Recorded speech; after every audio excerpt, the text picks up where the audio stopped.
Current politics news में आपका स्वागत है। मैं हूं आपके साथ दीप्ति। आइए रुक करते हैं कुछ ताज़ा तरीन खबरों के साथ। शुक्रवार को मुख्यमंत्री शिवराज सिंह चौहान ने मध्य प्रदेश भाजपा कार्यालय पहुंचे, जहां उन्होंने पत्रकार वार्ता को संबोधित किया है। कांग्रेस के राष्ट्रीय अध्यक्ष सोनिया गांधी, राहुल गांधी, चिदंबरम सहित जम्मू कश्मीर के तमाम विरोधी नेताओं पर कई गंभीर आरोप लगाए गए।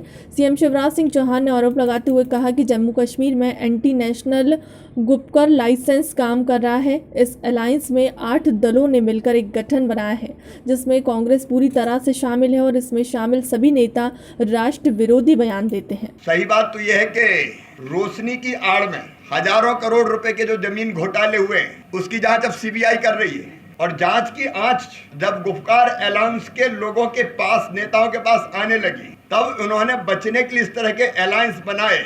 और कोई भी देशद्रोही दृष्टिकोण हो, देश कभी स्वीकार नहीं करेगा। कांग्रेस नेताओं पर की जा रही है कार्रवाइयों को लेकर कहा कि भारतीय जनता पार्टी की यही मानसिकता है कि जो भी कांग्रेस के लोग हैं जिन्होंने भाजपा के खिलाफ जमकर काम किया है, उनके खिलाफ कार्रवाई की जाए। चाहे कंप्यूटर बाबा हो, आरिफ मसूद हो या अशोक सिंह हो, लेकिन कांग्रेस का कार्यकर्ता इन सभी चीजों से डरने वाला नहीं है। यह सरकार केवल घोषणावीर सरकार है, जमीन पर कोई काम नहीं करती है या सिर्फ जनता को प्रताड़ित करने का काम कर रहे हैं। अब सरकार गो कैबिनेट की घोषणा कर रही है। मैंने पहले भी कहा था कि भाजपा की घोषणाएं सिर्फ घोषणाएं ही होती हैं, क्योंकि गौशाला के लिए सिर्फ कमलनाथ जी ने ही काम किया है। उन्होंने 1000 गौशालाएं बनवाई थी। कोरोना के भोपाल, इंदौर तथा कई छोटी जगहों पर बहुत आंकड़े आ रहे हैं। भाजपा के पास कोरोना को लेकर कोई प्लान ही नहीं है। जब कमलनाथ जी की सरकार थी तब कोरोना का कोई नाम ही नहीं था। 1-2 दिन पहले गो कैबिनेट की घोषणा करती है सरकार, और मैंने उस समय भी कहा था कि केवल घोषणा है। अगर गौशाला पे काम किया है तो कमलनाथ जी ने किया है, जो 1000 गौशालाएं बनाई मध्य प्रदेश, और वहाँ 10 गायें की मौत हो गई। इनके पास कोई एजेंडा नहीं है कि गौ माता की सेवा करें। अब ये देखिए, ये गौशाला थी, उस गौशाला को तोड़ा और गायों को कांजी हाउस में भर्ती कर दिया। मध्य विधायक आरिफ मसूद ने वीडियो के जरिए पत्रकारों और आम जनता के लिए संदेश पहुंचाया है। कहा है कि हमें न्यायालय पर पूरा भरोसा है, क्योंकि सत्य को परेशान किया जा सकता है। पराजित नहीं। विधायक आरिफ मसूद ने आज अपने वकील की प्रेस वार्ता के बारे में भी जानकारी दी और कहा, मेरे वकील ने अग्रिम बेल के लिए हाई कोर्ट में आवेदन किया है। विधायक आरिफ मसूद ने वकील का कहना है कि 82-83 की कार्रवाई सरकार के दबाव में की जा रही है। इकबाल मैदान प्रदर्शन में विधायक मसूद ने कोई ऐसा शब्द नहीं बोला जिससे धार्मिक भावनाओं को ठेस पहुंचे। विधायक आरिफ मसूद फरार नहीं है, उनको फरार घोषित किया जा रहा है। पुराने मामलों में एसपी नॉर्थ की तरफ से उनको क्लीन चिट मिल चुकी है, उसके बाद भी उनके पुराने मामलों की लिस्ट निकाली जा रही है। मैं सभी को एक संदेश देना चाहता हूं कि कुछ अखबार वालों को गलतफहमी है कि मैं फरार हूं, तो मैं मेहरबानी करके थोड़ा सा, मेरे वकीलों ने आज प्रेस कॉन्फ्रेंस रखी है और मैं इतना बताना चाहता हूं कि मेरे ऊपर एक झूठा मुकदमा लादा गया। उस मुकदमे के अंदर मैंने अपने आप को थाने में पेश करा और वो अवेलेबल ऑफेंस था। मुझे पे जमानत मिली। जमानत मिलकर मैं चुनाव प्रचार में चला गया। फिर दूसरा मुकदमा मुझ पर लाद दिया गया।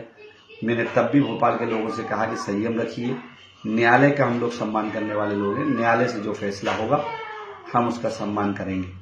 और मैंने अग्रिम, जो मेरा राइट है, मेरा अधिकार है अग्रिम बेल का, वो मेरे वकीलों ने, माननीय अजय गुप्ता ने भोपाल में उसको लगाया। भोपाल से हमको रिलीफ नहीं मिला तो हमारा राइट्स था कि हम हाई कोर्ट में जाएं। जो भी माननीय न्यायालय कहेगा, माननीय उच्च न्यायालय बेल देगा तो उसका स्वागत, और अगर मुझे अग्रिम जमानत नहीं मिलती है तो मैं भोपाल कोर्ट में पेश होऊंगा। और मैं ये कहना चाहता हूं कि मेहरबानी करके फरार का शब्द मेरे साथ इस्तेमाल न करें। मैं बार का भी एक सदस्य हूं, भोपाल बार का सदस्य हूं, असेंबली का मेंबर हूं, और मैं आपको ये विश्वास दिलाता हूं कि मेरे पे झूठा मुकदमा है और मुझे निश्चित रूप से न्यायालय से हर हाल में न्याय मिलेगा, इंसाफ मिलेगा। जय हिंद, धन्यवाद।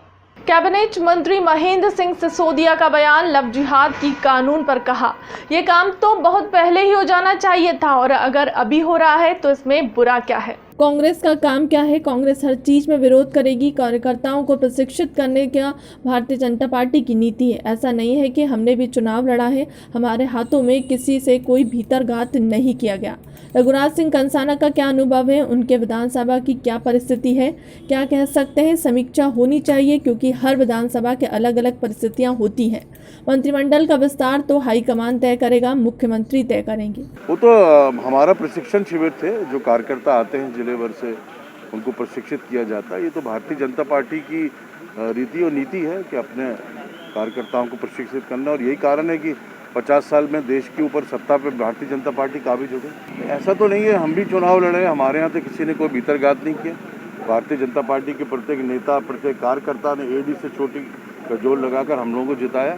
फिलहाल के लिए अब तक की खबरों में इतना ही। देश दुनिया की तमाम बड़ी खबरों के लिए बने रहे हमारे चैनल के साथ। नमस्कार।